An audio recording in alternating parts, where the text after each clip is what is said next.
Good morning everyone and welcome back to Thai Talk with Dan. Now today guys, we've got 3 stories that we're going to share on the channel. It's extremely noisy here where I live. We've got people cutting down trees, we've got music blasting from the cars that drive on the road trying to sell stuff to grab your attention, so it's a bit mental. So I've retreated into the back garden to try and make these videos for you guys today. Now this story that we're going to present on the channel today is from someone that's just got back from Pattaya this weekend, and he wants to share with everybody about his experience with a couple of freelancers in Pattaya on Beach Road. Okay, so let's jump into today's story. Hi Dan. Thanks for your channel. I love listening to your stories. I have recently been in Pattaya for 2 weeks and I've just come back to the UK this weekend. I just thought I should share this story of my encounter with a freelancer in Pattaya recently. During my stay in Pattaya, I have always enjoyed coming out in the evenings to watch the sunset at the beach. During one of the evenings, I met a retired US Marine and was on holiday in Thailand for the first time, and we became friends. One of the evenings, as we were walking along Beach Road towards Walking Street, we were approached by 2 beautiful young ladies who said they wanted to come with us to have a good time together. I politely turned down this offer, but my American friend decided to exchange WhatsApp contact numbers with the other girl. He said he might call her one of the days to have a drink with her. Now this all happened during my last night in Pattaya and I was looking forward to make the most of it. So we started off by visiting a few bars and I also showed my friend around the Soi 6 area. We had drinks with a number of good looking girls, but my friend said he did not like the idea of paying bar fines and lady drinks, so we headed off to the beach again, and my friend contacted the girl that he had exchanged contact numbers with. She asked him to come and meet her on Beach Road, and my friend asked me to accompany him. Now this girl suggested that I also took her friend as well. I was a bit skeptical about this.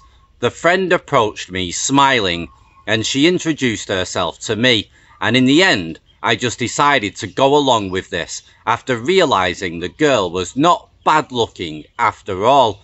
This was a decision I regretted afterwards.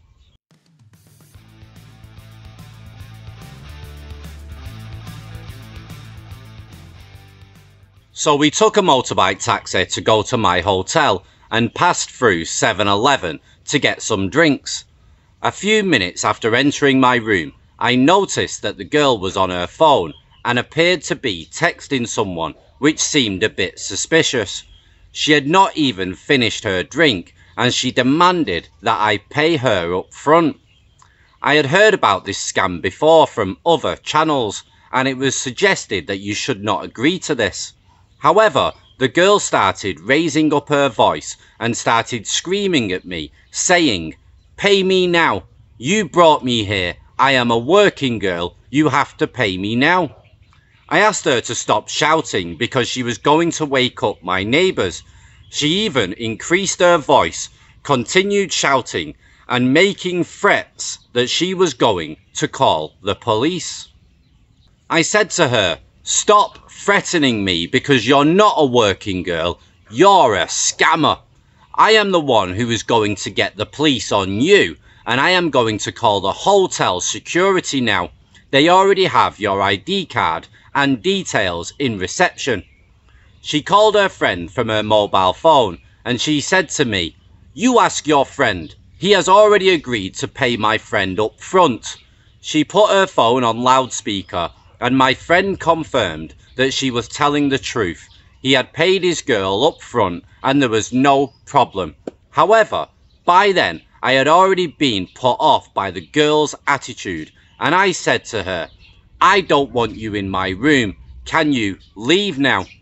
She demanded that I still had to pay her for bringing her to my room.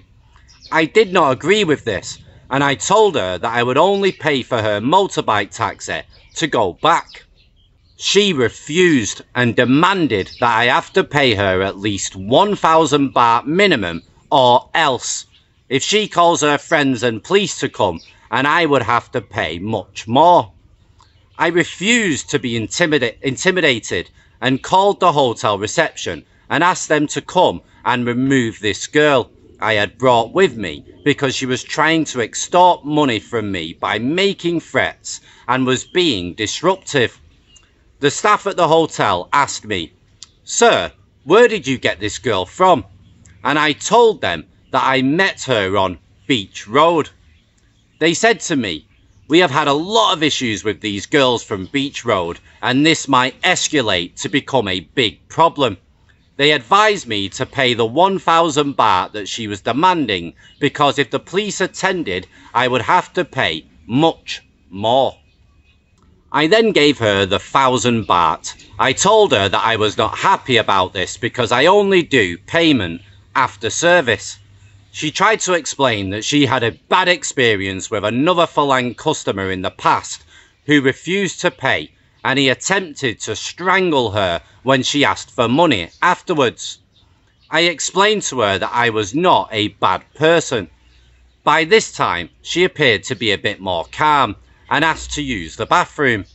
Two staff from the hotel security came to my room. I asked her to come out of the bathroom, and then they said something to her in the Thai language, and immediately she left without saying a single word. After a couple of minutes, my friend called me and said that his girl had just took off with his money, 3,000 baht, without providing any service. He said she actually had a shower and pretended as if she was ready to get into bed with him, and then she pretended to look at her phone and said, "My friend is in trouble. I have to go and help her now," and then she left. I went to the reception and apologised to the hotel staff and gave the security staff about 300 baht for helping me, and also explained what had just happened to my friend.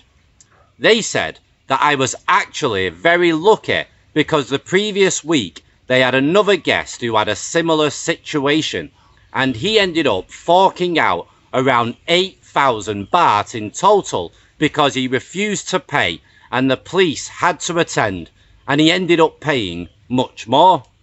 Now guys, for some time I was somehow embarrassed with the whole situation, particularly every time I passed by the reception and was trying to imagine what the staff were thinking of me. Fortunately, that night it was only 3 male staff that were on duty. Therefore, I would like to advise you guys to be careful with freelancers, and it's really not a good idea to take them back to your room where you stay and the first time you meet them. Thanks Dan for all the stories that you share on the channel. Right, so where to begin with this one? Firstly, thanks for sending in the email to the channel. We really do appreciate it. And secondly, wow, I have heard so many scary stories about freelancers all over Thailand. At the end of the day, guys, when you pick up a freelancer, you're taking a very, very big risk because they have no boss. There is no bar that you can go back to and state that she's stolen from you or she's not provided the service and she's took off with your money. There's nobody to complain to apart from just the girl, and she's just going to disappear anyway. So it's very difficult, and it could have ended up a hell of a lot worse. There's a lot of big scams that go on with freelancers. At the end of the day, anybody can just turn up to Beach Road and stand there in a short skirt or a skimpy outfit to try and get a customer. You can get alcoholics, gambling addicts, drug addicts, people that are getting pimped out from by the boyfriends or husbands, people that are after setting you up with all sorts to try and extort money out of you. It's a very, very dangerous situation to put yourself in when you grab hold of a freelancer because you don't really know what the hell is going to go on. So my advice to all men out there, that if you want a good night with a woman and you're happy to pay for that service, then please get them from the bar. So then you know that if there's any issues or any problems, you've got the mama-san, you've got the bar owner to go and see afterwards. And more than likely you will be quite safe if you just get with a bar girl. The only thing you've got to watch out for is making sure you don't catch an STD if you don't skin up.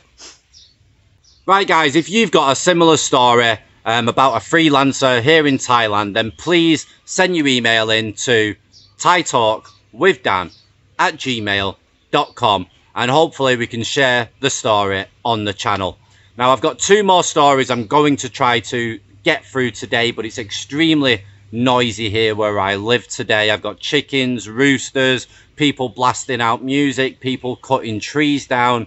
It's pretty crazy. But the next story I'm going to present on the channel is about men that have got low self-esteem due to being due to them either thinking they're too old, they're too fat, they've not got much previous experience with the ladies, they could be disabled, disfigured, all sorts, guys, on reasons why a lot of men do come over here to Thailand to pay for sex and to get with a woman here. So that's coming up next on the channel. So thanks for watching, and ciao for now.